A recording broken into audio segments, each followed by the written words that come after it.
America की universities में अब एक नया ट्रेंड शुरू हुआ है, जहां बुजुर्ग अब पढ़ने के लिए नहीं बल्कि जीने की नई कला सीखने के लिए यूनिवर्सिटीज में दाखिला ले रहे हैं।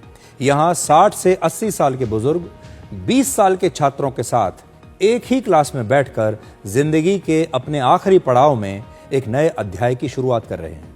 ये बुजुर्ग 4 से 4.5 करोड़ रुपए तक की एंट्री फीस देकर कॉलेज के कैंपस में एडमिशन ले रहे हैं। और इन बुजुर्गों को ना तो किसी डिग्री का लालच है, ना ही उन्हें कहीं बाहर जाकर किसी कंपनी में नौकरी करनी है।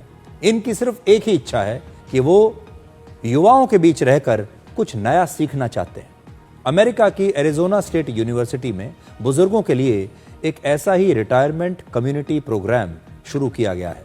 इस कैंपस को रिटायरमेंट का स्वर्ग कहा जाता है, क्योंकि यहां 350 से ज्यादा बुजुर्ग युवा छात्रों के साथ हर दिन क्लासरूम में बैठकर कुछ नया सीख रहे हैं।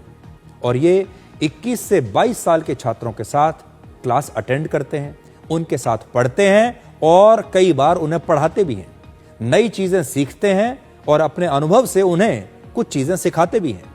यहाँ की क्लास कभी बोरिंग नहीं होती। यहाँ पर म्यूजिक और नई नई टेक्नोलॉजी की बातें होती हैं। अब तक यहाँ आने वाले ज्यादातर बुजुर्ग पढ़े लिखे और अनुभवी हैं। 80% बुजुर्ग पोस्ट ग्रेजुएट हैं और 19% रिटायर्ड प्रोफेसर हैं, जिससे यहाँ के युवा छात्रों को भी इन बुजुर्गों के अनुभव से बहुत कुछ सीखने को मिलता है। बुजुर्गों को यहाँ की एडमिशन फीस के अलावा हर महीने लगभग 4.5 लाख रुपए की फीस देनी पड़ती है, जिससे इन बुजुर्गों के लिए यहाँ क्लासरूम के साथ साथ सभी तरह की मेडिकल सुविधाएं भी दी जाती हैं और ये इस कैंपस में जब तक चाहें तब तक रह सकते हैं। इसलिए महंगा होने के बाद भी अमेरिका में इस कोर्स की लोकप्रियता बुजुर्गों के बीच बढ़ रही है। पिछले 10 साल में अमेरिका में 85 से ज्यादा यूनिवर्सिटीज इस तरह का रिटायरमेंट कम्युनिटी प्रोग्राम शुरू कर चुकी हैं।